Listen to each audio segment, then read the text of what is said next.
Olá, eu e as minhas colegas Lia Bock, Thaís Herédia e Luciana Barreto damos as boas-vindas a você que nos acompanha aqui no Mundo Pós-Pandemia. E a gente começa esse programa com um trecho da crônica esportiva de um gênio brasileiro, Nelson Rodrigues. Ele diz assim: a mais sórdida pelada é de uma complexidade shakespeariana. Às vezes, num córner mal ou bem batido, há um toque evidentíssimo do sobrenatural. Um homem que nos brinda com uma conversa no mundo pós-pandemia de hoje entende como poucos a mística do futebol. Mas não é só isso. Ele é precursor do jornalismo investigativo no esporte, autor de uma série de entrevistas históricas e de um estilo que mescla a paixão pelo esporte com a crítica social. Hoje, nos nossos 90 minutos de jogo aqui, Juca Kfouri. Juca, que prazer ter você aqui no Mundo Pós-Pandemia. É uma alegria recebê-lo aqui, poder trocar um pouco das experiências que você acumula em todos esses cenários que a gente falou aqui na nossa abertura. Eu vou começar falando um pouquinho sobre o esporte no pós-pandemia. Eu sei que você é um crítico da retomada dos jogos no cenário que a gente tem hoje, mas eu queria olhar um pouquinho lá para fora. A NBA, por exemplo, criou uma bolha na Disney, colocou seus jogadores lá e está fazendo o que dá para manter o campeonato. Você acha que esse modelo ele é viável, assim, sem torcida? O basquete ainda é basquete, a NBA ainda é NBA, o espetáculo ainda é espetáculo? Olha, Dani, deixa eu lhe dizer, esporte sem torcida é mais ou menos como você chupar bala sem tirar o papel, tá? É do ponto de vista de quem vê na televisão e é do ponto de vista de quem disputa os jogos. Os jogadores contam que mudou muito para eles. Agora, há todo um esforço em torno de tornar mais quente a transmissão. O que a NBA está fazendo é de aplaudir em pé, né? Porque é o público virtual, né? Até em pressão na hora de bater o lance livre. Está muito divertido ver o que a NBA fez, porque montou 4 estúdios de televisão dentro da Disney e fez uma bolha que beira a perfeição. Então isso é alguma coisa que os americanos fazem como ninguém, que a NBA é mestre em fazer e está dando bom resultado. Para quem vê os jogos pela televisão, como eu vejo, te confesso, não estou sentindo tanta falta como sinto no futebol, porque, evidentemente, os estádios são muito maiores, portanto, os estúdios são muito maiores e não dá para ocupá-los como você ocupa nos ginásios de basquete lá da Disney. Então, tem essa diferença que a gente tem que levar em conta. Agora, a minha crítica é muito em relação à volta assodada aqui no Brasil, tá? É óbvio que a gente precisa entender a necessidade que os clubes têm de voltar a faturar, seja com o dinheiro das transmissões, seja com o dinheiro dos patrocinadores. Só que nada justifica que você ponha uma vida que seja em risco por causa de um jogo de futebol. E aqui no Brasil nós fizemos isso, estamos fazendo isso. E além do mais, com percalços não vistos em lugar nenhum do mundo. 26 testes do Bragantino, às vésperas de um jogo decisivo com o Corinthians, deram positivo. E na véspera, descobriu-se que era um erro do Hospital Albert Einstein. Era um erro na testagem. Agora, você imagine o seguinte, 13 desses testes positivos foram de jogadores, 7 deles titulares do Bragantino. Por mais que no dia anterior ao jogo, esses 7 já tenham sabido que o teste deles, na verdade, era negativo, você imagine a estabilidade emocional deles para um jogo tão importante, tendo passado o que eles passaram 48 horas antes. Eu até estranhei que o Bragantino não tivesse botado a boca no trombone e tentado evitar que o jogo fosse disputado no dia em que foi disputado. Tiveram ali uma demonstração de altíssimo espírito esportivo que eu não sei se eu teria caso fosse o presidente do clube. O que nós tivemos no Brasil? Nós tivemos no Brasil uma volta assodada no Rio de Janeiro, em plena ascendência da curva da pandemia, em troca de uma medida provisória. Porque o presidente da República acha que nós estamos vivendo uma gripezinha e que o futebol é importante para entreter a população. Então, não me parece que tenha sido uma decisão responsável e tomara que não haja nenhuma consequência mais grave em função dessa decisão.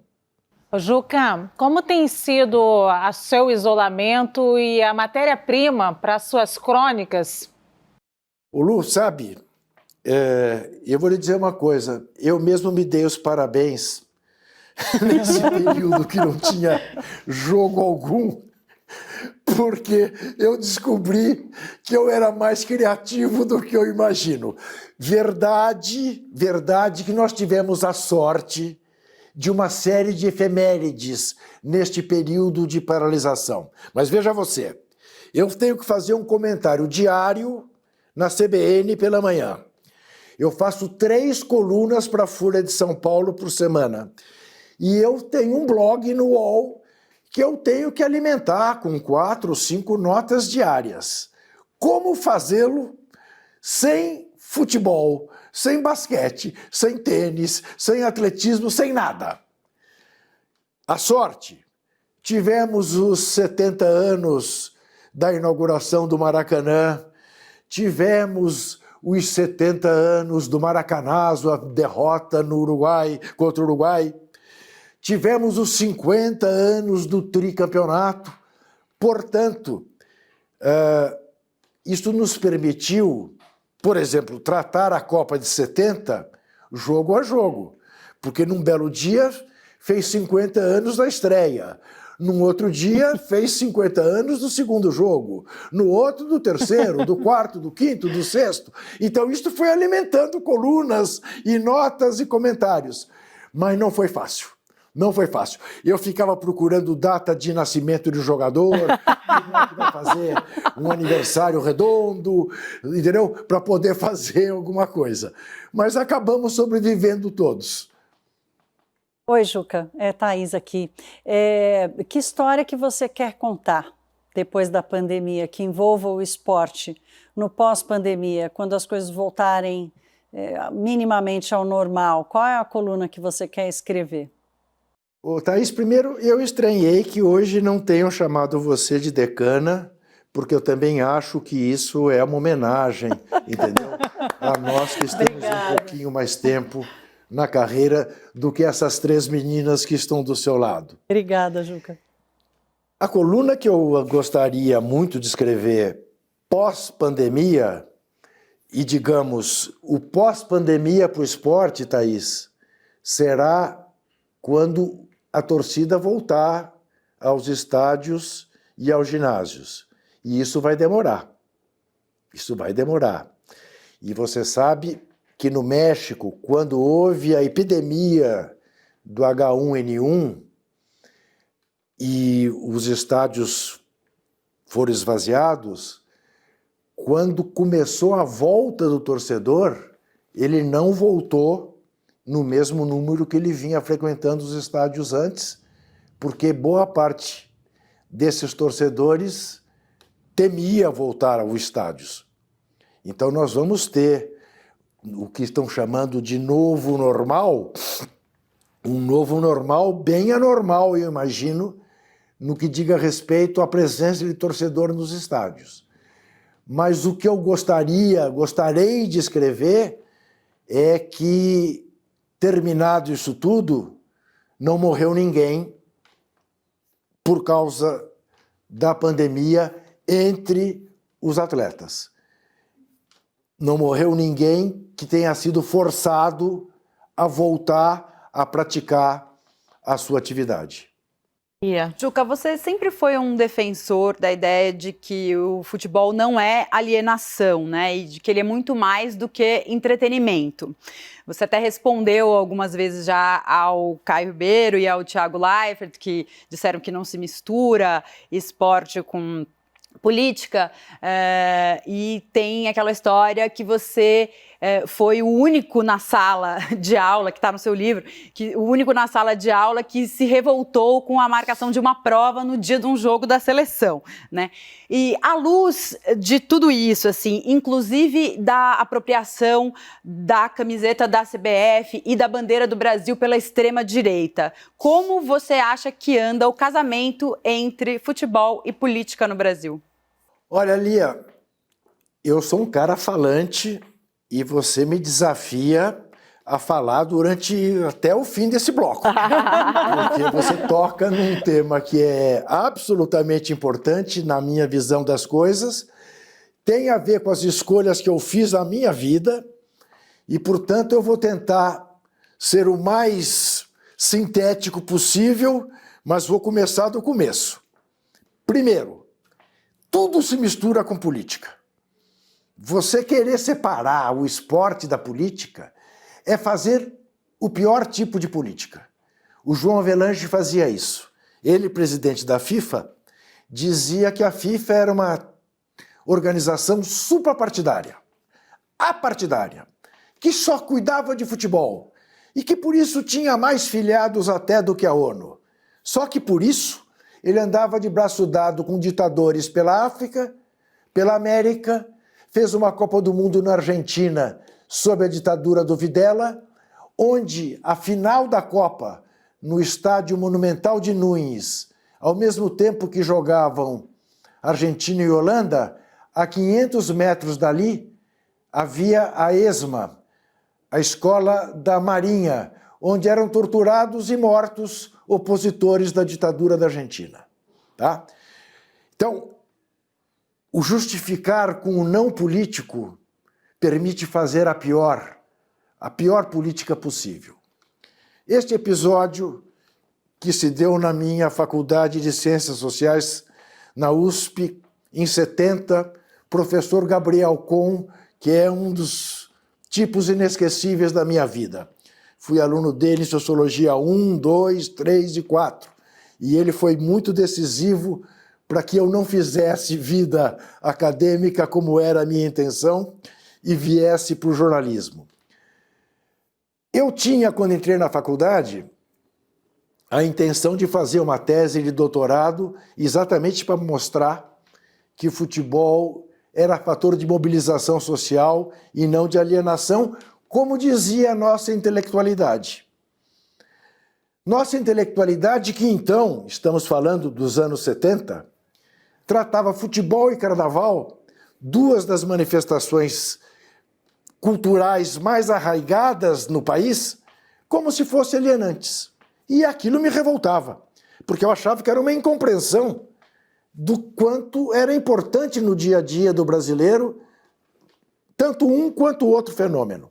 Muito bem, Gabriel marcou uma prova, eu fazia noturno, porque eu já trabalhava na Editora Abril.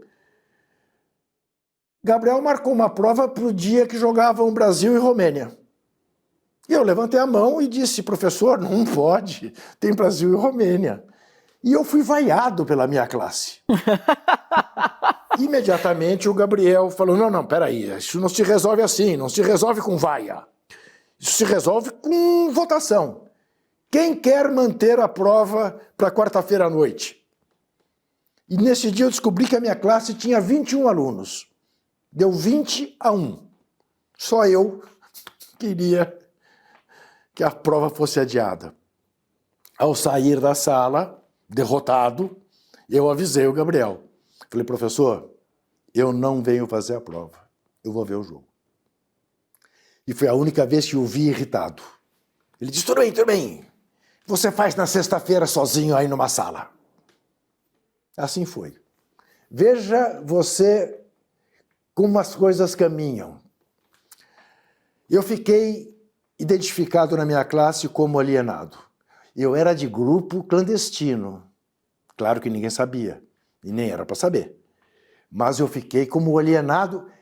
Houve até quem desconfiasse que eu fosse da polícia, que era muito comum naquela época. Os infiltrados. A gente achava que o cara que aparecesse na sala de paletó e gravata era da polícia. Claro que não era, porque se fosse da polícia, usaria a barba, né? Como eu usava. O que aparecia de paletó e gravata, na verdade, era bancário, trabalhava numa grande empresa qualquer que era obrigado a ir de paletó e gravata. Mas eu passei a ser estigmatizado também, e ficou mais grave no ano seguinte, quando houve uma decisão de basquete entre Brasil e Cuba, e eu disse que ia torcer para o Brasil e não contra Cuba. Sabe por quê? Porque eu nunca permiti que a ditadura tomasse de mim aquilo que eu tinha de mais íntimo. A minha paixão por futebol, a minha emoção ao ouvir o hino do Brasil. Ao vestir verde e amarelo, eu não permito que ninguém me roube os símbolos nacionais. Mas não permito mesmo. Vou disputar o amarelo com essa gente até o fim. Vou continuar me emocionando toda vez que ouvir o hino do Brasil e cantando o hino do Brasil. Vou para a cobertura internacional de Copa do Mundo, toca o hino, eu levanto e canto. E me emociono. Quando chega a hora que dizer, mas se nos desafiar a própria morte, eu me emociono. Me emociono o hino da República, ou ficar a pátria livre ou morrer pelo Brasil. Essa é a minha formação, entendeu? Então, eu não dissocio uma coisa da outra. Mas só para terminar a história com Gabriel Con. Isto se deu em 70. Em 82, eleito governador de São Paulo, Franco Montoro, da oposição, né? Depois de 17 anos sem eleição para governador no Brasil, porque a última tinha sido em 65, no Rio de Janeiro,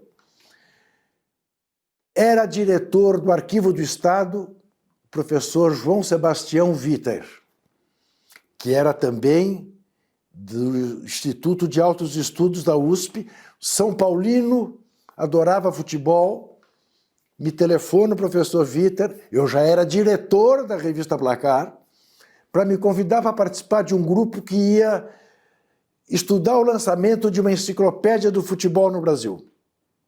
Eu vou. A reunião está comendo há uns 20 minutos, aparece quem? Professor Gabriel Con, a quem eu não via há uns 8, 10 anos. 8 anos. Eu tinha acabado a faculdade em 74 e isso nunca mais tinha visto o Gabriel. Ele entra e eu, sentado, manifesto minha surpresa. Digo, mestre, você aqui, que surpresa! Ele vem em minha direção, de dedo em riste, dizendo, você está surpreso? Porque você é tão alienado como eram seus colegas que não me permitiram ver Brasil e Romênia na Copa de 70. Professor, o senhor que marcou a prova. Diz, marquei porque estou desligado, como você bem sabe. Mas eu não perdoo a sua classe de não ter me deixado ver aquele jogo. E saiba você que eu sou tão ou mais corintiano do que você. E que eu não acredito em sociólogo no Brasil que não tem os fundilhos das calças puídos pelas arquibancadas. E você, Juca, eu sabia muito bem o que você fazia profissionalmente. Trabalhava na Editora Abril, na revista Placar, e você nunca foi conversar de futebol com o seu professor de sociologia no Brasil. Porque você também achava que ali, a escola de ciências sociais, não era o locus apropriado para tratar de futebol. E era. E é, e continua sendo. Então, eu acho que eu te respondo. Por que que eu não dissocio uma coisa da outra? E talvez tenha sido por isso até que eu tenha me distinguido na profissão. Por olhar para futebol e não achar que o futebol se esgota nas 4 linhas do campo. Que o futebol é muito mais do que isso. Você sabe que teve um manager do Liverpool, um verdadeiro filósofo do futebol, chamado Bill Shankly, um escocês, foi técnico, comandou o Liverpool quando o Liverpool mandou no futebol europeu. Ele dizia o seguinte: é evidente que o futebol não é uma questão de vida ou de morte. É muito mais do que isso.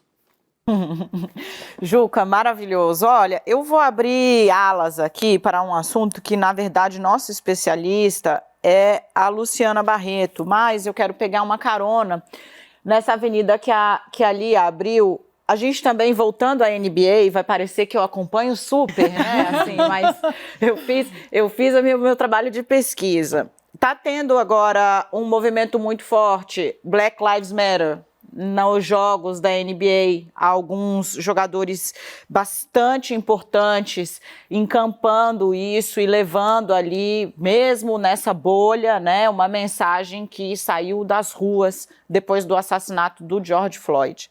A gente tem também, eu sei que é controverso se Fórmula 1 é esporte, eu fiz meu trabalho, mas Lewis Hamilton, ele está também num trabalho muito forte e fazendo críticas ao fato de que ele acha que não ecoa como deveria ecoar a discussão do racismo dentro do esporte, especialmente na Fórmula 1. Até isso no Brasil é uma discussão difícil de fazer. Você acha que o fato de ter essa regra, é uma regra, né? De que você não pode politizar o futebol, de que o futebol deve ser apolítico, também trava uma discussão tão importante quanto a do racismo no esporte, no futebol, no Brasil? Sem dúvida nenhuma, Dani. Sem dúvida nenhuma. Veja bem, quem são os atletas, né, historicamente, que se notabilizaram por atitudes políticas? O Muhammad Ali, que ao se recusar a ir lutar no Vietnã, abdicou do título de campeão mundial dos pesos pesados, título que ele só veio a recuperar anos depois, né?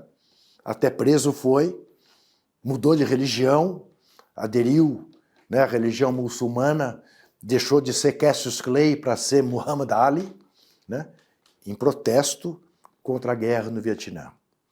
Os dois atletas americanos negros que na Olimpíada do México, ao subir ao pódio, fizeram o gesto do Black Power, né? Aqui no Brasil, o Dr. Sócrates, o Casagrande, o Afonsinho, o Vladimir, a gente conta nos dedos. Até vou contar um episódio rapidinho. Pouco antes da Copa do Mundo no Brasil, eu recebi uma ligação, e até não acreditei na hora que fosse, de fato, dele, do Daniel Combandi, Dan Le Rouge, que foi um dos líderes de maio de 68 em Paris. Ele vinha ao Brasil fazer um documentário, que ele fez, marginal, sobre a Copa do Mundo. Ele pegou uma Kombi, pintou a Kombi de Sócrates, o jogador do Corinthians, não o filósofo grego, e saiu pelo Brasil fez um belíssimo documentário, é possível vê-lo no YouTube. E o Daniel Le Rouge me perguntou o que explica que tantos atletas brasileiros sejam tão politizados. Eu falei, como, Dani? Como quantos? Não cabe em duas mãos. Ele falou, como? Eu falei, ué, conte. Aí ele começou. O Afonsinho, o Sócrates, o Paulo César Caju, o Vladimir, o Casagrande, o Paulo André, o Tostão, o Reinaldo.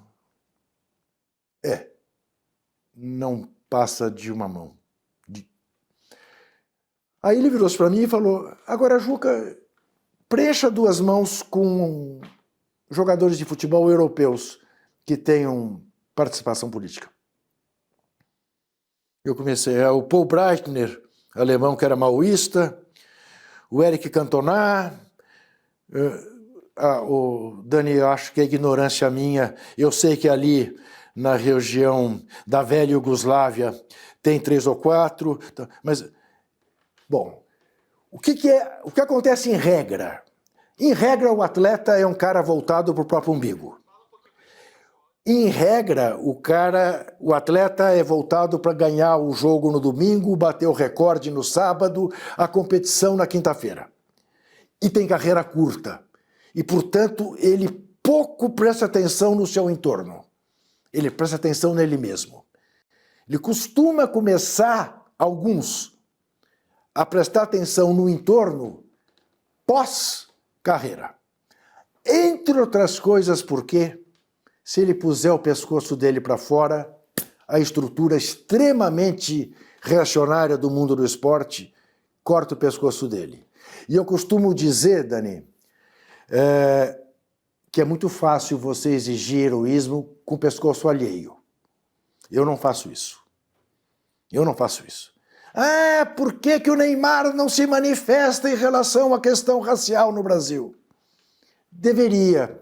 Seria melhor que... Mas eu não sei das circunstâncias dele. Eu sei das minhas. E eu não exijo nem que as pessoas façam aquilo que eu faço, porque eu não sei quais são as dos outros. Eu sei quais são as minhas. Eu sei até onde eu possa ir. Eu não sei onde todo mundo pode ir. Agora, você some a isso, no Brasil, o baixo nível educacional do povo brasileiro. Não é do atleta brasileiro apenas.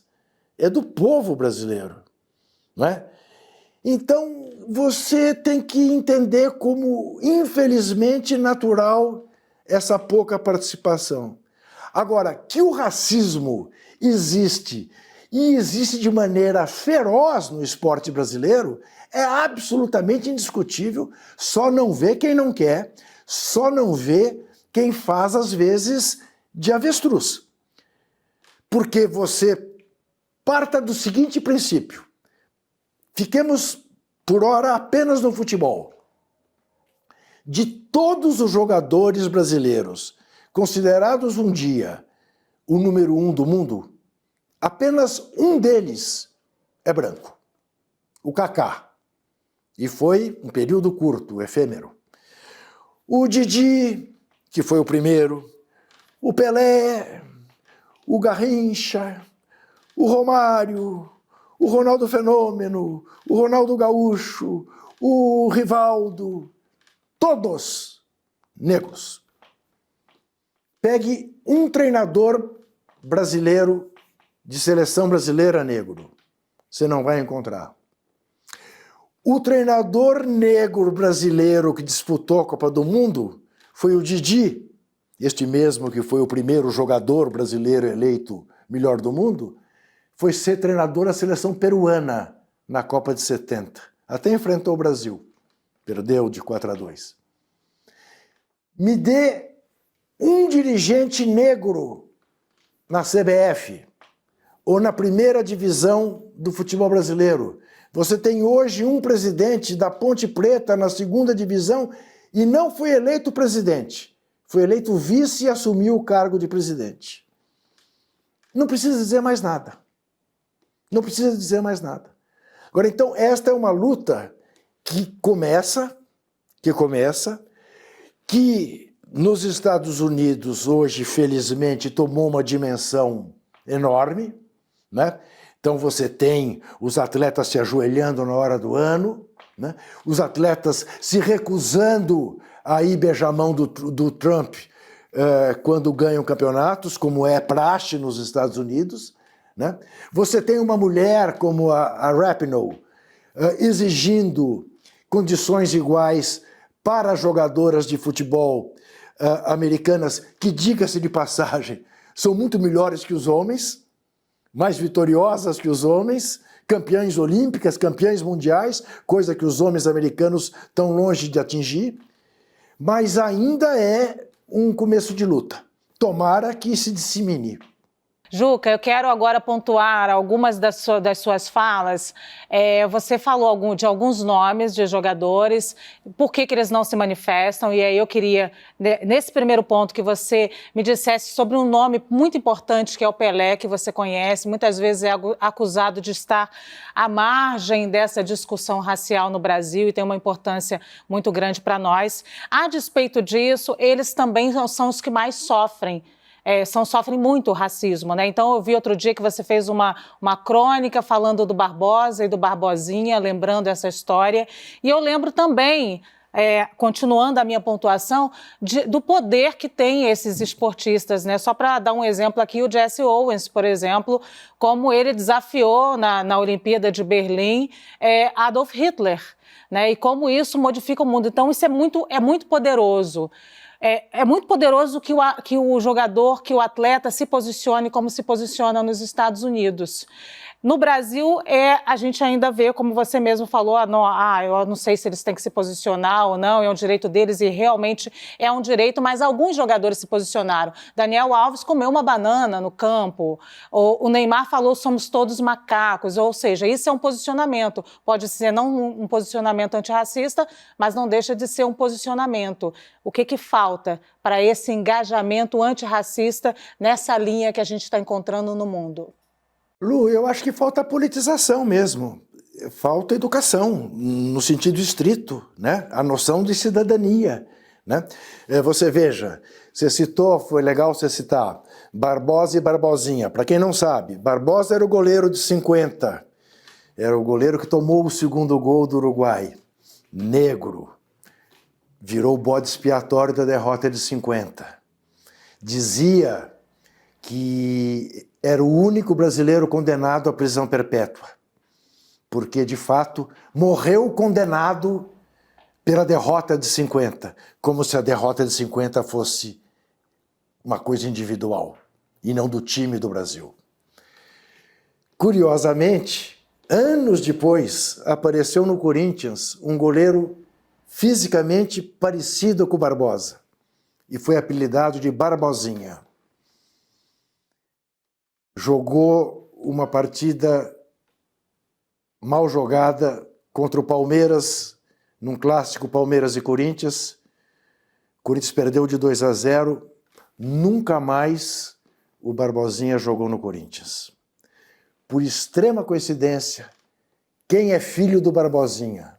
Esse brilhante intelectual, Silvio de Almeida, que tem feito um trabalho inestimável antirracista no Brasil, explicando o racismo estrutural de que nós todos somos vítimas, nós os brancos.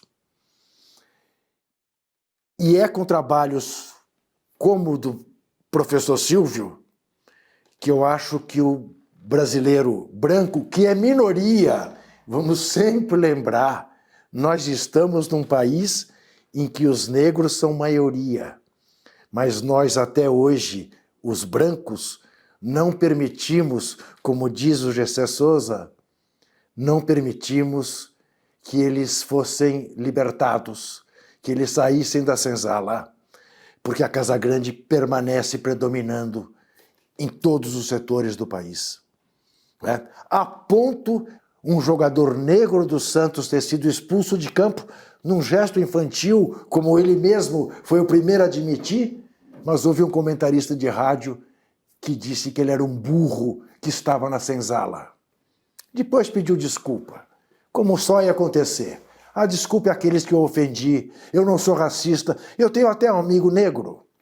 Então, tocar nisso é essencial o tempo todo. Não haverá democracia no Brasil enquanto houver racismo no Brasil.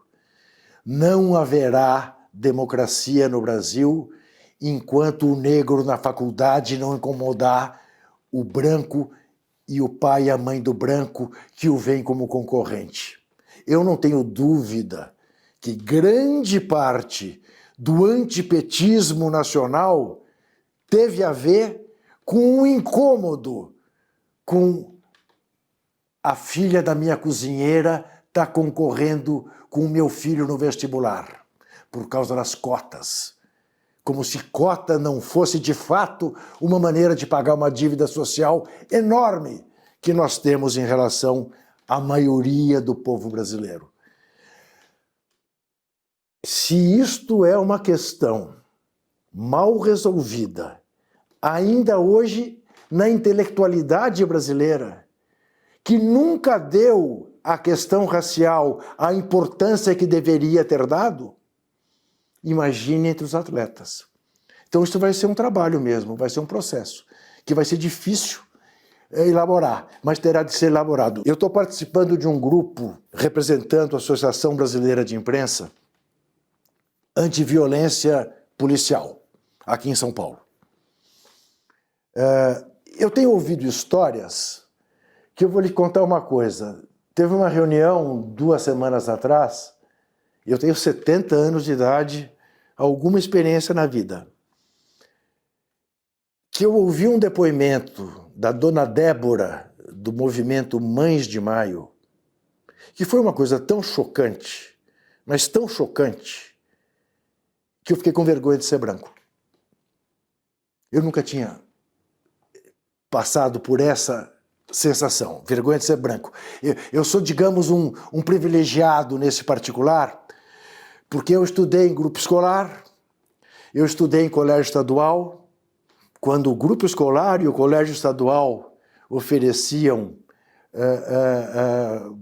boas escolas em São Paulo, né? Depois fui para a USP. Então eu tive convivência com todos os estratos, né? E nunca discriminei, para mim sempre foi natural. Eu nunca tinha sentido o que eu senti ao ouvir a dona Débora dizer que ela lutava porque ela não tinha mais outra coisa a fazer que não lutar. Tantas perdas ela já tinha tido na vida dela. O ensinar o meu filho a não correr porque você é negro, a não vestir o capuz porque você é negro, a andar com a nota fiscal do relógio que você comprou para provar que o relógio é seu ou o celular é seu. 2020, em São Paulo, a cidade mais rica do Brasil. Vamos continuar um pouquinho mais nessa densidade, Juca. Obrigada por dividir isso com a gente de um momento fechado lá entre vocês.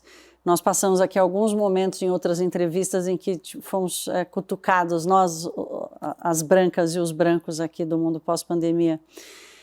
Eu quero continuar nessa densidade, mas em vez de falar dos atletas, falar das torcidas. Um pouco antes da reunião, da entrevista começar, a gente falava no camarim de um episódio que aconteceu aqui na Paulista. Eu estava de plantão nesse dia, em que houve o encontro das torcidas numa manifestação para se opor aos apoiadores do presidente Bolsonaro que vinham ocupando a Paulista há algum tempo. E eu estava aqui, e a confusão aconteceu aqui na frente, a CNN fica na Avenida Paulista. E aquilo foi um estopim para vários debates, mas o fato das torcidas que eram rivais, historicamente rivais, terem se encontrado, se misturou com a mobilização política e com tudo que se discutiu em função daquilo.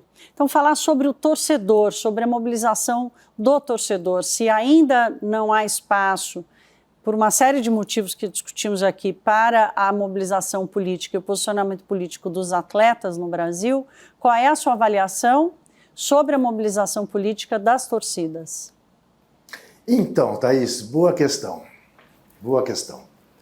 Primeiro vamos contextualizar, para que não haja nenhuma carta na manga ou tentativa de enganação ou de fazer maior uma coisa que teve um tamanho importantíssimo, mas dentro de limites. Porque, Thaís, eu ando muito preocupado com todos os ângulos e lados da cobertura de nós jornalistas. Seja puxando, exagerando para a extrema esquerda ou para a extrema direita. E a verdade que se dane, tá? Então eu não faço, e faço questão de não fazer, propaganda de lado algum, a não ser da defesa da democracia. Não foi um movimento das torcidas organizadas. Foi um movimento de franjas de torcidas organizadas.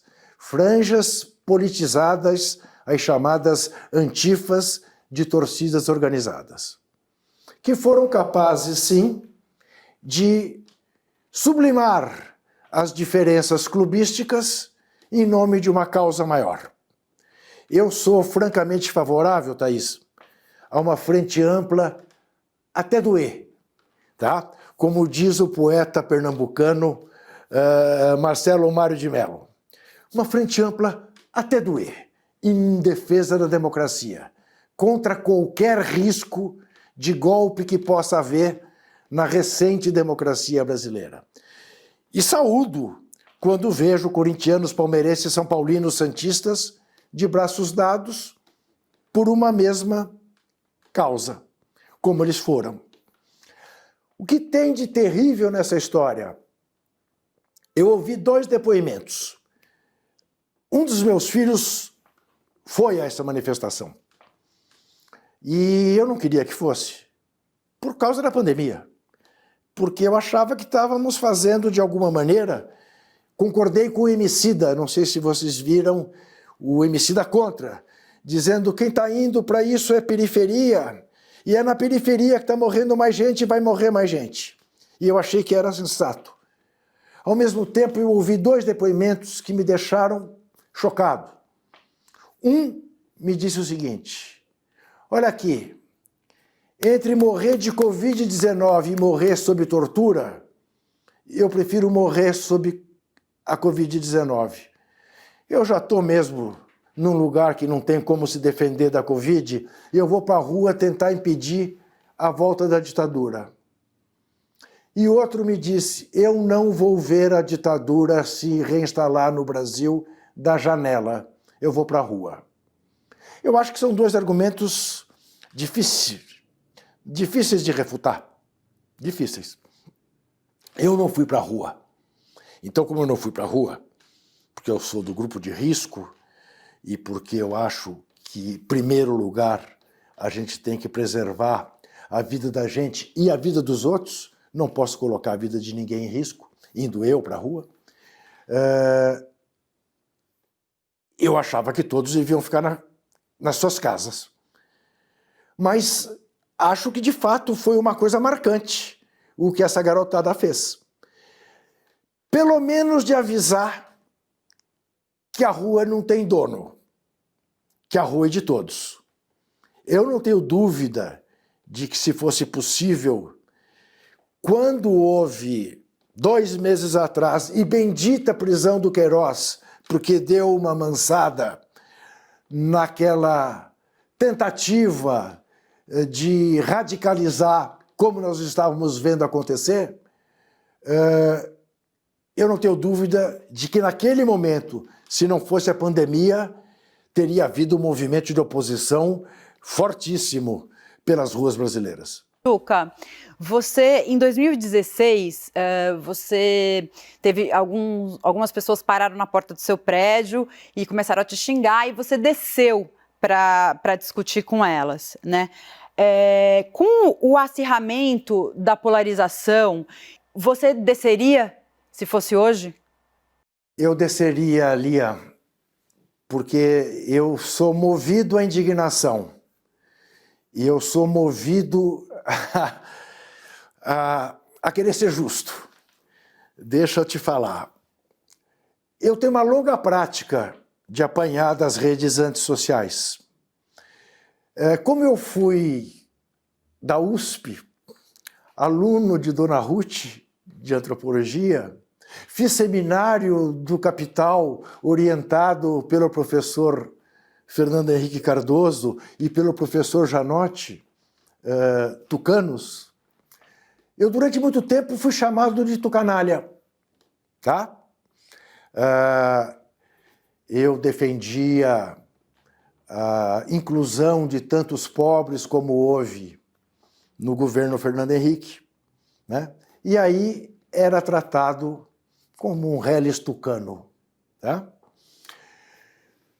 Do impeachment da Dilma para cá, culminando com a prisão do Lula, impeachment que eu considero tenha sido golpe, sem crime de responsabilidade que justificasse, porque os crimes cometidos por ela tinham sido cometidos por todos os antecessores dela e nenhum deles sofreu impeachment.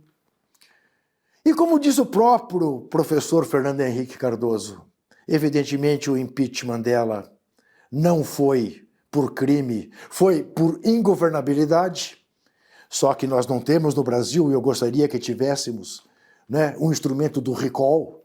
Vamos votar de novo 2 anos depois de gestão se queremos manter ou não fulano de tal no poder. Eu me insurgi contra o impeachment. Passei a ser chamado de petralha. Muito bem. Estou com a minha mulher, 1h30 da manhã, numa noite de verão, em dezembro, na sala de casa, moro no 15º andar, e começo a ouvir alguma coisa que me parecia Juca Kfouri. E pergunto para ela, Ledinha, é o meu nome? Ela falou assim, eu acho que é. Vou à janela. Tem 4 caras em torno de um automóvel, um deles com uma buzina, buzinando, outro com megafone, e berravam, Juca Kfouri petista! Filha da... Eu falei, que isso? E tocavam aquela buzina e xingavam. E eu fiquei com vergonha da vizinhança. Eu falei, a vizinhança toda vai acordar, que absurdo. E eu estava de calção e camiseta e sandália havaiana. E desci feito uma bala. Quando eles me viram, entraram no carro. Eu corri para frente do carro deles. E aí eles pararam, claro. E aí um deles estava com uma máscara de porco do lado do passageiro. E eu fui de dedo nele, dizendo, eu não sou petista e não sou filho de... Ele virou-se para mim, é só no Brasil.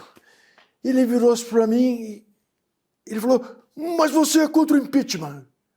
E eu falei, ser contra o impeachment não significa que eu seja petista. E você é um ignorante político.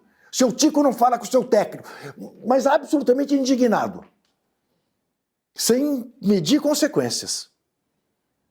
Aí o que estava atrás falou, vamos embora, vamos embora. Eu falei, não, não vão embora, não. Vocês são os ignorantes que vieram fazer baderna aqui, segurando no automóvel.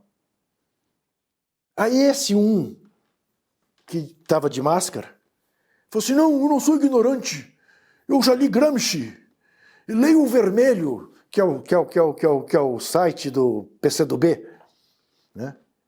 Eu falei, pois então não está aproveitando nada das suas leituras. Bom, aí o que estava dirigindo falou, olha, desculpa, vamos embora, e foram embora. Foram embora. Você sabe que hoje em dia, nessa altura, o segurança da rua tinha tomado nota da placa do automóvel. Meu filho que morava ainda comigo, o Felipe, tinha tomado nota também. Eu, 2 horas depois, sabia de quem era o carro, sabia, e tinha identificado 3 dos 4. E pus uma nota no meu blog, contando o que tinha acontecido e dizendo que ia processar os 4. No dia seguinte, me telefona, olha como é o Brasil, me telefona o advogado de 2 dos meninos. Por acaso era o mesmo advogado do Zé Dirceu. Agora estamos fugindo do nome dele, uma boa pessoa. Me diz, Juca, você aceita um pedido de desculpa para não processá-los? Eu disse, desde que seja um pedido público, como foi público o ataque, aceito. Ele falou, então, faz favor, vem aqui ao meu escritório, vamos fazer uma reunião, então. Eu chego no escritório, bom, 2 dos rapazes eram judeus. Tá? Eu entrei na sala de reunião e disse para os dois: queria que vocês dois, que são judeus, e queria que vocês soubessem, antes de mais nada, que eu tenho um filho com mãe judia, que fez bar mitzvah. Portanto, o meu sobrenome libanês não está em questão aqui. Queria que vocês soubessem que Auschwitz começou assim, com essa intolerância que vocês mostraram de madrugada lá em casa. E aí, passei-lhes uma carraspana durante 40 minutos, o advogado ajudou na carraspana, disse também ser contra o impeachment, embora também não fosse petista. Eles fizeram uma carta pedindo desculpas que eu publiquei, e acreditem vocês ou não, na calçada deste escritório, que aqui na rua, Estados Unidos, me pediram desculpas e para eu fazer uma selfie com eles, porque 2 deles eram corintianos e eles eram meus fãs. Então você veja como é burra a intolerância, como não faz o menor sentido que a gente não consiga conversar, né? Embora eu considere que haja uma dificuldade, essa sim intransponível, eu não conseguiria conversar com alguém terraplanista. Aí chega num ponto que eu não consigo. Porque, como argumentar? Num governo que tem um ministro da Ciência e Tecnologia, que é o único brasileiro que viu lá de cima que a Terra é redonda, mas que nem pode fazer propaganda disso, porque se fizer, de repente, perde o posto, é demitido por dizer que a Terra é redonda. Mas é assim, esse é o clima que nós vivemos. Juca, eu quero pegar essa toada, porque você, das muitas coisas que você desbravou, tá a internet. Quando eu comecei a consumir blog, você já estava lá fazendo blog e liderando ali essa cobertura inteligentemente bastante mista, né? De entrelaçar o esporte com a crítica social. Bom, poucos terrenos são tão férteis para a intolerância quanto a internet. E aí eu queria muito saber como é que você lida com esse ódio que chega ali e muitas vezes acaba... E hoje ele tem um intuito de silenciar mesmo, né? Como é que você lida com o ódio? A Lu também gosta muito desse assunto, o cancelamento, a cultura do cancelamento que está aí em debate. Juca Kfouri é a favor, é contra, muito pelo contrário? Muito pelo contrário. Dani, primeiro deixa eu lembrar o nome do advogado, Dr. Roberto Podval. Ah, sim. Foi ele. Perfeito. Que fez a conciliação entre os 4 agressores e este que vos fala. Veja bem, a política do cancelamento é a política da não divergência, da não discussão, não é? Porque se o cara que se opõe ao que eu acho, eu passo a tratar como alguém que deva ser cancelado, equivale a dizer que eu estou numa guerra e que se eu puder matá-lo, eu o mato. Bom, é a barbárie. É a instalação da barbárie. Não tem mais discussão. Quem tiver mais força ganha. Armemo-nos todos, não é? Para defender as nossas posições. E se eu não gostar da sua, eu te dou um tiro. Realmente não parece ser a solução civilizada. Então, você diz que eu tenho uma longa experiência com a internet. De fato. Daí, Dani, o blog começou a ser muito bem sucedido. Tinha um belo dia, o blog descobriu o limite da caixa de correspondência do UOL. Cada nota conseguia ter no máximo 2.000 comentários. A partir do 2001, bloqueava. Bom, eu sou uma pessoa obsessiva workaholic. Eu lia todos os comentários. Eu respondi alguns. E começou antes só por futebol, muito palavrão, muito xingamento, caixa alta, que vale a gritar na internet. E eu pedi para o UOL que contratasse um moderador. E assim foi feito. Instruí o moderador para o que eu não queria que ele aprovasse, em respeito a quem entrava na área de comentários do blog, não é? E em respeito à inteligência, ao debate inteligente, racional. Mas chegou num ponto, quando entrou na seara política, que aí os robôs passaram a dominar. E aí eu simplesmente fechei a área de comentários do blog. No meu blog não tem mais comentário. Aprendi com o Leonardo Sakamoto. Não tem comentário. Comentário, o cara quiser desafogar as suas raivas e tal, papá, faz no Facebook, que eu não vejo. Eu não tenho Facebook, não tenho Instagram, não tenho TikTok, não tenho Twitter. Embora tenha tudo isso, mas não é meu. É o UOL que alimenta com as notas do blog. Eu nem vou lá ver. Não vou lá ver. Não quero saber o que as pessoas ali estão dizendo ou deixando de dizer. Tenho mais com o que me preocupar. Mas podia ser uma área de um debate rico. Mas não é, porque virou isso. Virou uma coisa automática, virou um destilar de ódio, de trollagem, como alguns debatedores na televisão, que eu não acho que sejam debatedores, são provocadores. Com essa gente eu não quero conversa. Entendeu? Eu quero conversar com quem se opõe completamente às minhas ideias, mas de uma maneira civilizada. Que não parta do pressuposto que a Terra seja plana, que a cloroquina é a solução para os males da Covid-19, ou que o ozônio, como tem um prefeito aí de Itajaí, dizendo que o tratamento retal por ozônio 4 vezes por dia cura a Covid-19. Aí não dá, Dani. Aí não dá para conversar mesmo. Mas de resto, dá para conversar sim, com todo mundo. E acho que, aliás, esse é o trabalho que os democratas brasileiros devem tratar de fazer, de tentar convencer aqueles que se enganaram, que estão arrependidos e que têm escolhas. E não é na esquerda que tem escolha necessariamente. Tem escolha no centro, tem escolha à direita.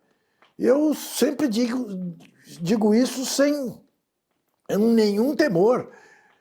Olhe para a sua direita.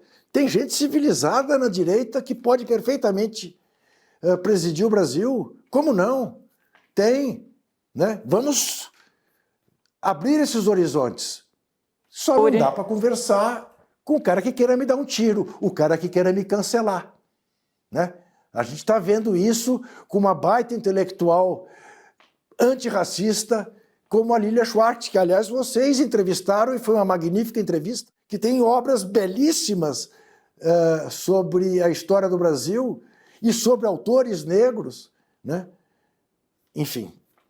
Juca, primeiro eu quero saber se isso que você chama aí de proteção que você tem para o que você já chamou aqui nesse programa de redes antissociais, se essa é a tua proteção para a saúde mental, mas aí eu também quero saber de uma outra coisa que a gente não tem como se proteger, quem é jornalista, que é fake news e jornalismo. A gente vive agora nessa vida, nesse discurso de ódio ainda nessa toada, mas lidando com os fake news, que nos requer muito mais força, vigor, energia para escrever, para lutar o tempo inteiro. Então, como você viu, depois de 5 décadas de jornalismo, ter que lidar com fake news e jornalismo?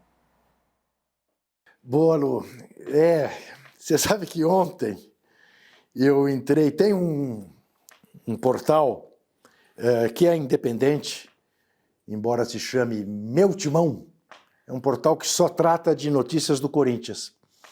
E eu entrei ontem para ver alguma coisa, não me lembro o quê, e tinha um destaque.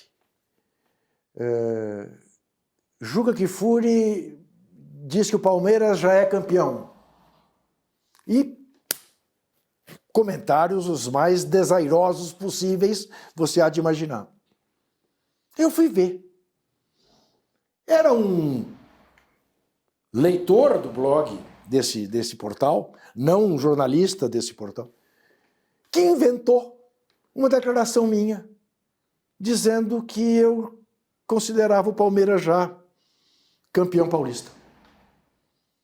E sei lá quantos comentários me esculhambando, né? Dizendo que eu sou uma besta quadrada, que eu devia me aposentar, que eu não sou corintiano coisa nenhuma, que eu sou anti-corintiano, que eu falo que sou corintiano para ser popular.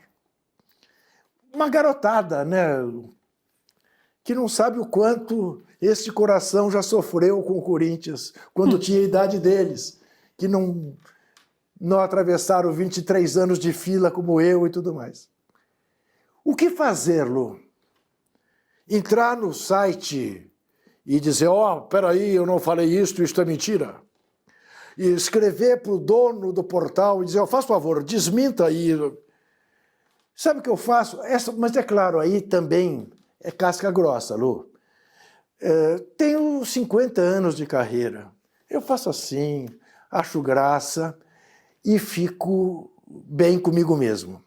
Agora, quando você entra no terreno, né, criado por Steve Bannon e Companhia Limitada, das fake news, mudando o resultado eleitoral, tirando a Grã-Bretanha da Comunidade Europeia, aí realmente você entra num campo muito perigoso. Patrícia Campos Melo mostrou brilhantemente como isto funciona e temos visto entrevistas magníficas do Felipe Neto, que é um expert no tema, mostrando como funciona. Outro dia eu ouvi falando sobre a pirâmide digital, eu não desconfiava que isso existisse, pirâmides digitais para disseminar fake news, né? E nós precisamos dar um paradeiro nisso. Eu só tenho medo, Lu, que o remédio mate o doente por ser excessivo. Que no combate à fake news você estabeleça alguma forma de censura. Tô fora. Acho que tem que ir atrás de quem financia, tem que ir atrás de quem põe no ar, punir dentro daquilo que a legislação permite, torná-la mais ágil para os crimes digitais, porque não dá para você esperar 4, 5, 6 dias para tirar do ar, eventualmente, porque o mal já estará feito, né? Tem que cortar pela raiz, não é fácil, mas estou muito preocupado com a chamada lei das fake news, porque nós não vamos resolver isso em 2, 3 meses, como se está pretendendo. Lembre-se quanto tempo levou a discussão para o marco regulatório da internet no Brasil. E saiu uma lei legal, direita. Mas foi coisa de mais de 3 anos, 4 anos em discussão. Então, me preocupa muito, é muito difícil desmentir o assassinato de reputações, como se pretende fazer com esse menino, do meu ponto de vista, mas esse brilhante Felipe Neto, né, que está fazendo um trabalho que eu acho inestimável pela democracia no Brasil, corajoso, perdendo views, perdendo eventuais patrocinadores, né, mas ele é muito claro nas coisas que diz, muito didático nas coisas que diz e muito corajoso na posição que adotou, porque para ele era muito confortável ficar como um youtuber, como um influenciador da meninada e sem se posicionar, não botou a cara à tapa, mas preocupa muito, mesmo quem está há tantos anos na estrada, o combate às fake news. Realmente nós vamos ter que fazer um trabalho de Sísifo. Espero que um dia a gente consiga manter a pedra lá em cima e que ela não volte cá para baixo. Juca, eu queria falar também de jornalismo, mas de um outro lugar. Você dirigiu duas das principais, talvez, revistas consideradas revistas masculinas brasileiras, a Playboy e a Placar. O mundo mudou muito de lá para cá, né? E a masculinidade ocupou um outro espaço, o feminismo se ampliou. Você tem alguns acontecimentos ou algumas reportagens, alguns jeitos de fazer que você se envergonha um pouquinho, pelo menos, daquela época? E como você vê essa mudança na masculinidade hoje? Ah, Lia, evidentemente eu respondo, não é que eu me envergonhe. Eu jamais seria diretor de Playboy, sei lá, de 2000 para cá, se me oferecessem ser diretor de Playboy, eu não aceitaria, porque evidentemente Playboy era uma revista machista, evidentemente Playboy explorava o corpo da mulher, coisificava a mulher, e não vou sair aqui me defendendo com você, dizendo, mas fazíamos entrevistas brilhantes, ganhamos prêmios ESSO, com reportagens investigativas reveladoras. Playboy foi a revista que revelou, em matéria de Eugênio Butti, professor Eugênio Butti, a operação plástica de Zé Dirceu. Playboy aconteceu, e fez mesmo. Playboy fazia um jornalismo de primeira. Playboy, eu dirigi uma redação, Lia, que tinha algumas das melhores figuras do jornalismo brasileiro. Humberto Werneck, querido, saudoso Nirlando Beirão, Eugênio Butti, e como freelas, Fernando Moraes, Audálio Dantas, Fernando Pacheco Jordão, homem! Ricardo Boechat. Era uma coisa, todos homens, sim, todos homens. Era uma revista machista, como eu disse. Era uma revista masculina, como Placar. Era uma revista masculina. Eu assumi Playboy completamente no susto, no lugar do Mário Escobar de Andrade, que aos 46 anos teve um infarto fulminante. E um dos sonhos do Mário era que trabalhássemos juntos. E quando ele morreu, o Roberto Tivita e o Tomás Souto Correia me chamaram para dizer para mim que íamos realizar o sonho do Mário com o Mário morto. E me pediram para assumir a Playboy. Aí te conto, Lia, um pequeno episódio que dá a medida de como as coisas funcionaram e funcionavam.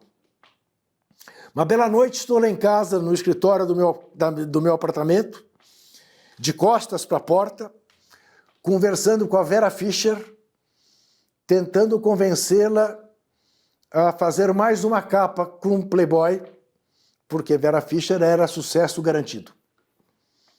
Eu estou conversando com ela, sinto, sabe quando você percebe uma presença nas suas costas de alguém te observando?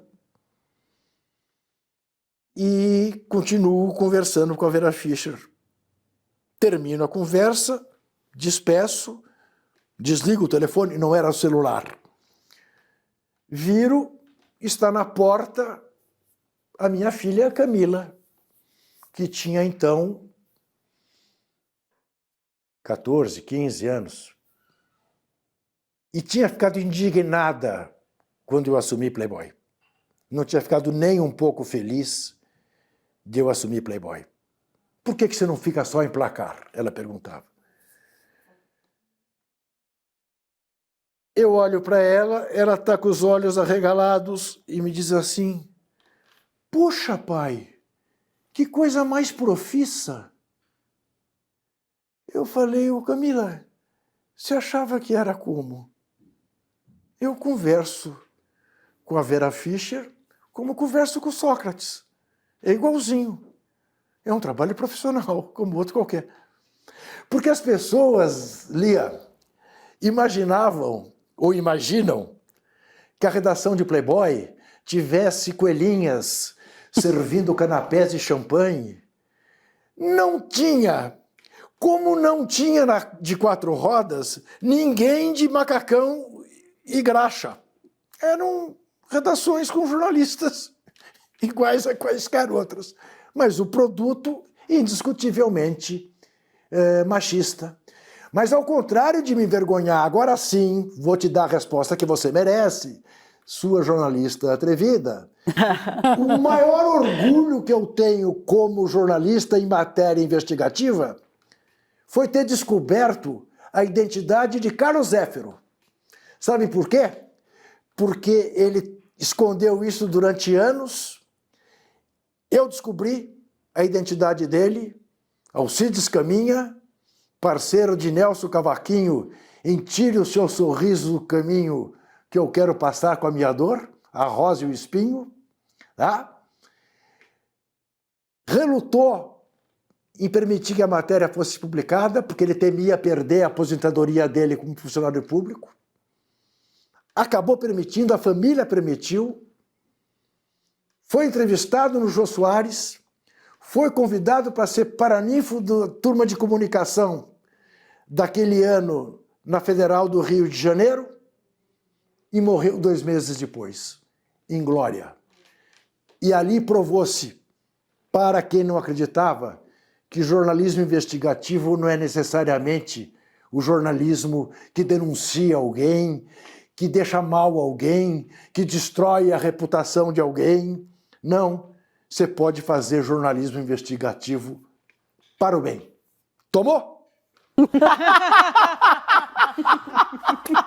Ela só não se conformou de não ter mulher na redação como nós, mas fora isso, eu acho que ela, né, Elia? Juca, eu fico ouvindo você falar, eu tenho vontade de falar, continuar nesses vários assuntos, mas eu não queria perder a oportunidade de te ouvir ainda sobre o esporte. O programa chama O Mundo Pós-Pandemia. Nós estamos no ano em que a Olimpíada foi adiada. Quer dizer, né? Como é que a gente podia imaginar isso na nossa cabeça? Eu trago até um pouco da questão econômica, a quantidade de prejuízo e de desemprego, enfim, um monte de coisa, no mundo inteiro, hein? Não estou falando só do Japão, no mundo inteiro. E então eu queria um pouco te ouvir sobre isso, assim, como recuperar, de que ponto recuperar onde o esporte parou, onde os grandes eventos pararam, né, como grandes negócios, mas também como grandes momentos históricos de convivência, de mobilização social, familiar e tudo mais. Thaís, aí você está me pedindo a resposta que vale 100 milhões de dólares. A verdade é que ninguém sabe, Thaís. E há prejuízos irrecuperáveis. Irrecuperáveis, Thaís. A Olimpíada, por exemplo. Abstraia o fato de que já acabou a tradição, não é, secular de a cada 4 anos você ter Jogos Olímpicos, que é o período, né? O ano, os 4 anos é o período da Olimpíada, que promove os Jogos Olímpicos. Já não tem. Se nós tivermos os Jogos Olímpicos de Tóquio, ano que vem, o intervalo terá sido de 5 anos. Já quebrou. E aí, como é que vai ser? O próximo vai ser daqui a 3 anos para manter o que vinha lá de trás ou não? Vai começar uma nova contagem. Quer dizer, já começam as adaptações, né? E eu digo para você, se tivermos, Thaís, por que se tivermos? Porque a preparação dos atletas para a Olimpíada de 2020 já está prejudicada ad eternum. Jogada no lixo. E não se recupera para 2021, até porque alguns sequer poderão ir. Alguns que estavam em ponto de bala para ir em 20 não estarão mais em condições de ir em 21. Então, sim, você tem um prejuízo cultural, você tem um prejuízo esportivo, atlético, E você tem um prejuízo econômico brutal, brutal, sem dúvida alguma. Mas é tão brutal quanto o que nós estamos vendo no mundo, né? A queda de PIBs, menos 10, menos 15, né? Nós vamos ter que ter uma capacidade de reinvenção, Thaís, que aí me remete para uma outra questão pós-pandêmica, né? Que eu gostaria de poder olhar com cores mais rosas, mas não vejo assim.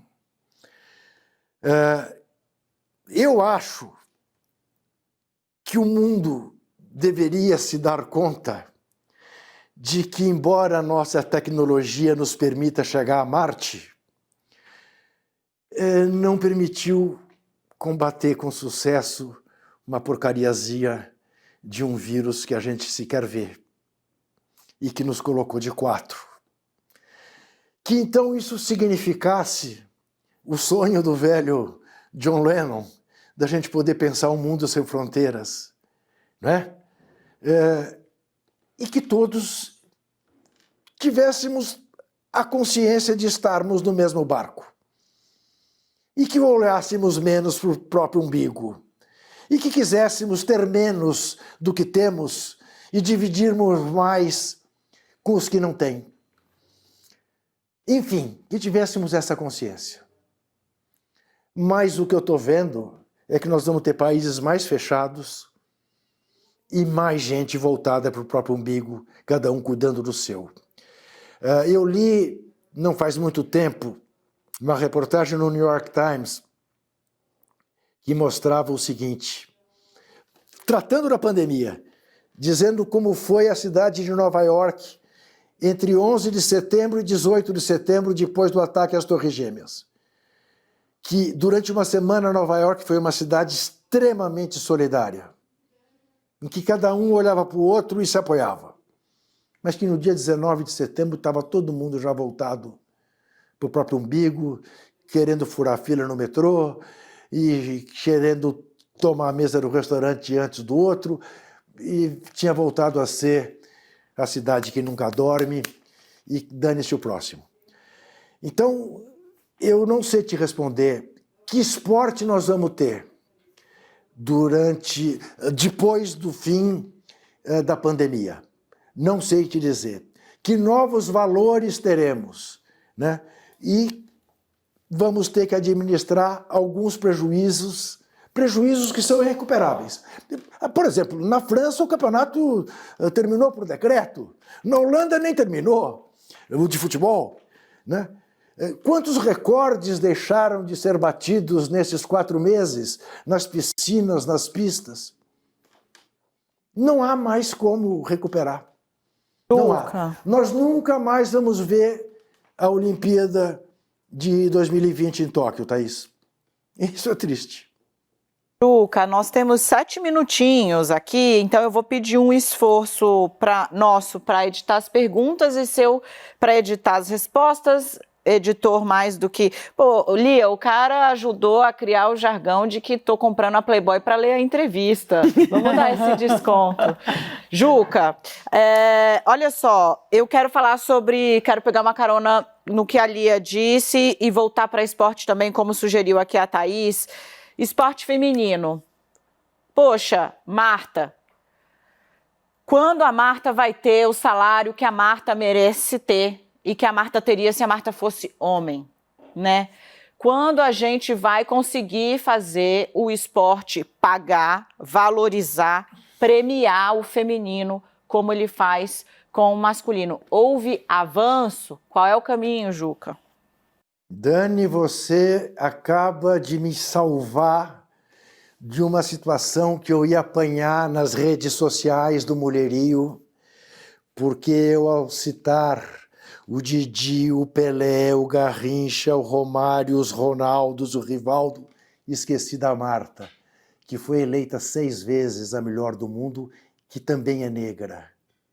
E não é a primeira vez que eu cometo esse esquecimento, mas da última vez que eu fiz isso, eu corrigi imediatamente. E agora você me deu a chance porque eu não teria feito isso. Muito obrigado, Dani. Viva a Rainha Marta.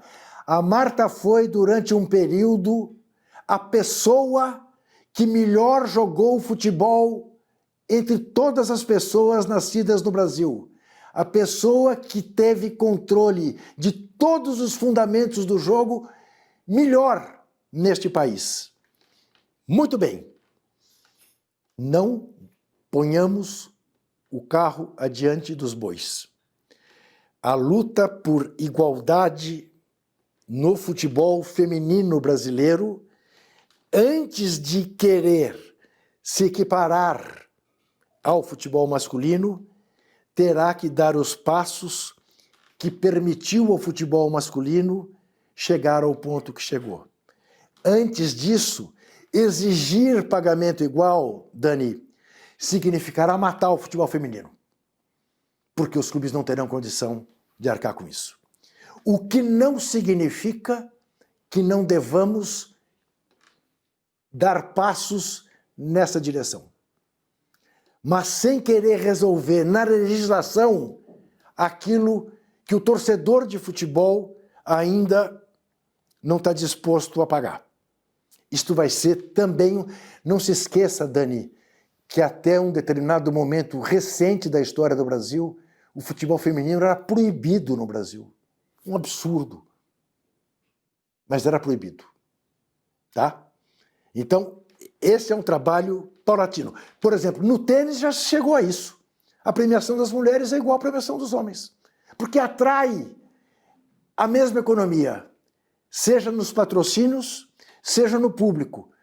As quadras de tênis ficam lotadas para ver as finais femininas, como ficam para ver as finais masculinas. Mas isso é uma conquista das mulheres tenistas.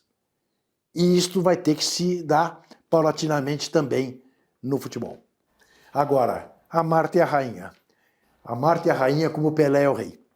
Juca, eu vou te pedir perdão, mas vou continuar aqui no aperto das minhas colegas. Eu acho que você talvez não se lembrasse da Marta se não fôssemos 4 mulheres aqui te dando esse aperto. Então, vou continuar nessa mesma vibe aqui e vou te perguntar, você como diretor de redação, você não acha que se a gente não tivesse também mulheres, nós precisamos de mulheres e negros e indígenas na redação para reforçar esse outro olhar de diversidade que é o Brasil?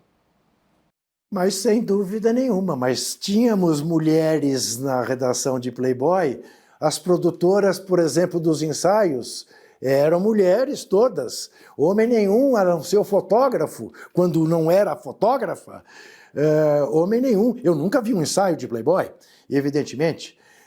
Te lembro uma coisa, Lu, Playboy teve um período posterior a mim, teve uma diretora mulher, Dulce Pix-Grill. Placar sempre teve mulheres trabalhando como repórter. Quero deixar claro.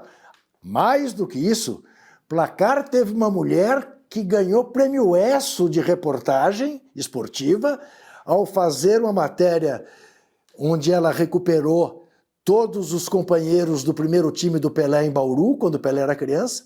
Ganhou prêmio ESSO. Mulher. Tinha negros? Nunca fiz essa discriminação. Mas eu sou francamente a favor do avanço das mulheres em todas as áreas. Agora, Lu, você sabe que teve um momento na minha vida profissional que eu tinha 4 chefas. Era mulher, a redatora-chefa da Folha de São Paulo, Eleonora de Lucena. Era mulher a diretora de jornalismo da Rádio CBN, Marisa Tavares. Era mulher a diretora de jornalismo do UOL. Tá? Eu tinha uma 4ª, agora não estou lembrando. Mas você tinha negros na redação, 4ª. Juca? Eram 4 mulheres. Playboy tinha negros na redação? Playboy tinha um negro na redação, pouco. Tinha, chamado Romário, por sinal. Tinha. Playboy tinha mais, a Placar tinha mais. E Juca, tinha fotógrafos também. Rapidamente só, mulheres entre os cartolas. Mulheres entre os cartolas. Aí é que é sonho de uma noite de verão, né? A primeira presidenta de clube no Brasil foi a presidenta do Corinthians. Tá bom, você vai dizer, mas foi porque era mulher do Vicente Mateus. Mas foi Dona Marlene Mateus. Depois o Flamengo teve também uma ex-nadadora olímpica brasileira, Patrícia Amorim. Você sabe que eu chamava a Dilma de presidenta e isso colaborava para que me chamassem de petista. E eu mandava olharem como eu tratava a presidenta Patrícia Amorim, porque a língua portuguesa registra presidenta como feminino de presidente. Não tem nada de ideológico nisso. E a Patrícia dizia que preferia ser chamada de presidenta para afirmar uma posição feminista. E eu respeitava, e acho que nós temos a obrigação de respeitar. A Dilma disse a mesma coisa. Eu chamava de presidenta. Já quando foi presidenta do STF, uma mulher, ela preferiu ser chamada de presidente, e eu chamava de presidente. Juca, não deu para quem quis aqui, nosso tempo acabou, mas foi um prazer bater esse papo com você. Muito obrigada pela entrevista aqui ao Mundo Pós-Pandemia. Obrigada. Eu vou dizer uma coisa para você. Tenho absoluta certeza de que o prazer muito maior foi o meu. Agradeço muito a vocês 4. Foram muito bem e gostei. E permitiram que eu me corrigisse, porque eu ia apanhar muito por esquecer a Marta. Vocês são uns encantos. Muito obrigado. Obrigada, Juca. Olha, e o nosso programa com o jornalista Juca Kfouri já está disponível na íntegra no site da CNN Brasil, cnnbrasil.com.br e também no nosso canal no YouTube. Se você curte podcast, aí nós já estamos em todas as plataformas de áudio. Valeu, time! Esta é a CNN, inconfundível.